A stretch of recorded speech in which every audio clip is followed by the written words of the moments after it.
ल हेर्नुहोस्, यसपछि हाम्रो ओरिजिनल च्याप्टर चालु भइरहेछ 10 क्लासको लागि। यहाँदेखि छ angle between two straight line, अर्को छ equation of pair of straight line, र त्यसपछि छ कोनिक सेक्सन, र लास्टमा हो सर्कल। त अब हामी पहिलो पढ्ने angle between two straight line. त angle between two straight line पढ्नको लागि पहिला त दुईटा स्ट्रेट लाइनले आपसमा कहीँ न कहीँ इन्टरसेक्ट गर्नु पर्यो। इन्टरसेक्ट गरेपछि मात्र त्यसको बिचमा एङ्गल बन्छ। बिना इन्टरसेक्ट गरिकन त त्यो लाइन प्यारलल भइहाल्छ, एकअर्काको प्यारलल। जब लाइन प्यारलल भयो भने तिनीहरूको बिचमा केही एङ्गल नै बन्दैन, त्यसको लागि त फाइन्ड गर्नै पर्दैन। त्यसैले पहिला लाइन इन्टरसेक्ट गर्नु पर्यो। त यहाँ हामीले पहिला लेट गर्ने यसको फर्मुला डेरिभेसन हो। डेरिभेसन गर्नको लागि यसरी पहिला म बनाइरहेको छु, हेरिराख्नुहोस्। यो एउटा स्ट्रेट लाइन भयो। यो स्ट्रेट लाइनको नाम एबी हाल्दिने, यसको नाम सिडी राख। यिनीहरूको बिचको एङ्गल जुन छ थीटा बनाऊ। र एउटा एङ्गल यदि थीटा भयो भने यो स्ट्रेट लाइनको एउटा एङ्गल यो थीटा भयो भने यो कति होला? यो होला 180 डिग्री माइनस थीटा हुन्छ। र दुईटा भयो। र यो एङ्गल जुन एबी लाइन छ यसको इन्क्लिनेसन θ2 बनाइदेऊ, र सिडी लाइन छ यसको इन्क्लिनेसन θ1 बनाइदेऊ। अब यो कुरा जुन हामीले गर्यो त्यसलाई यहाँ लेख्नुपर्छ कि let AB and BC, let AB and BC, AB र CD, AB and CD be two straight lines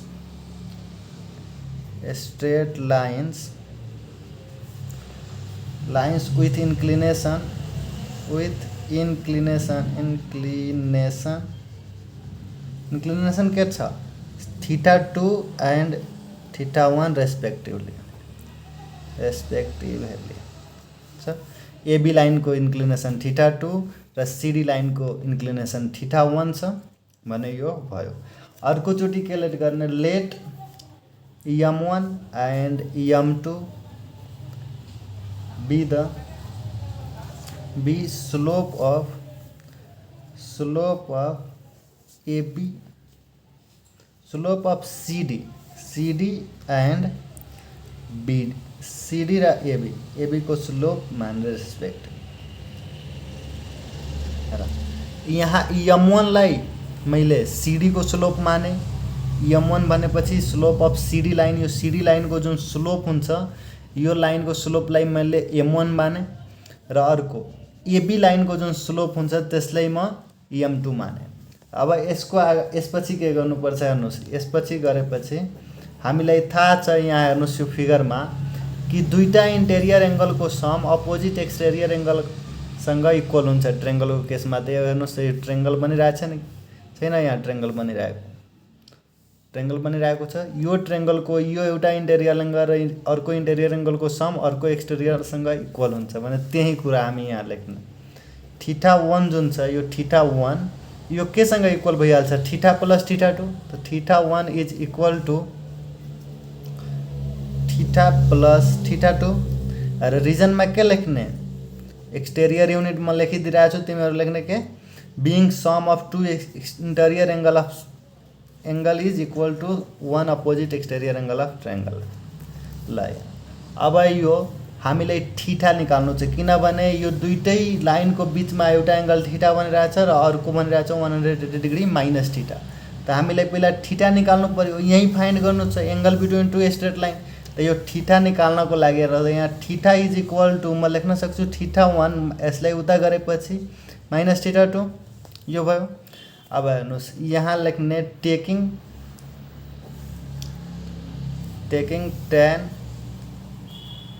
tan on both side. म tan लिइरहेको छु किनभने हामीलाई थाहा छ कि tan थीटा भनेको एङ्गलको स्लोप हो। स्लोपलाई हामी m1 र m2 लेट गरेछौँ। ल हेर्नुहोस् अब यो भइहाल्छ, यताको भइहाल्छ tan theta is equal to tan theta minus θ1 minus θ2, यो त्यही भइहाल्छ। अब यसपछि हेर्नुहोस् यहाँ यो tan थीटाको अब tan थीटा नै रह्यो। यसको फर्मुलामा तोड्दा ट्रिग्नोमेट्रिकमा फर्मुला पढ्नु होला tan a plus b tan a minus b। त यो भइहाल्छ tan theta minus tan theta 1 minus tan theta 2 by 1 plus tan theta 1 into tan theta 2। अब यसभन्दा अगाडिको कुरा अर्को पेजमा हेर्नुहोस्। अब हेर्नुहोस् यो tan थीटाको भ्यालु यहाँ tan थीटा 1 छ। हेर्नुहोस् यहाँ एकछिन यो tan थीटा 1 को भ्यालु हामी क्यालकुलेट गरेछौँ। कहाँ गयो? यहाँ छ m1। यहाँ त भइहाल्छ, यहाँ पहिला लेख्नु पर्थ्यो, यहाँ छुटेछ एकछिन।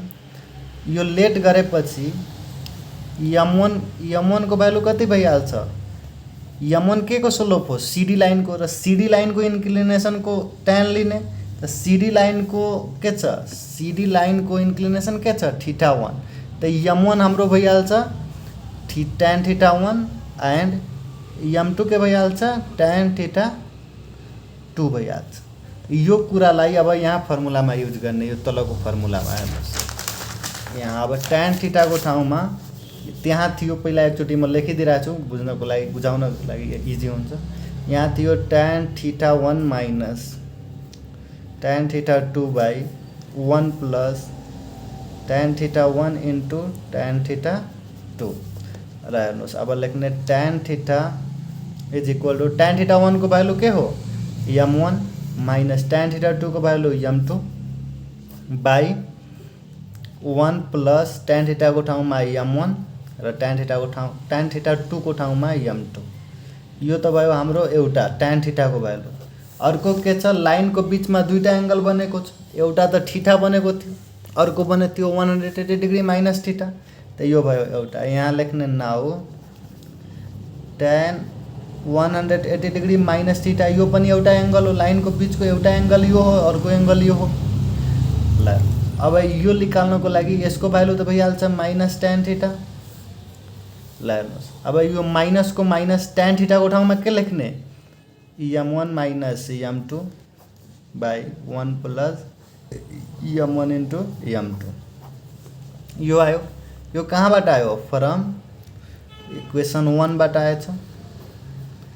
त हेर्नुहोस् एकचोटि आइरहेछ पोजिटिभ, अर्कोचोटि आइरहेछ नेगेटिभ। त्यसैले तल लेख्ने देयरफोर कि tan theta is equal to plus minus m1 minus m2 by 1 plus m1 into m2 र यसैले फाइन्ड हुन्छ angle between two straight lines. ठीक छ। अब यसभन्दा अब यो पछि के गर्ने हामी? हेर्नुहोस् पहिला त हामी यहाँ के गर्ने? दुईटा केस हुन्छ। पहिलो case of perpendicular, case of perpendicular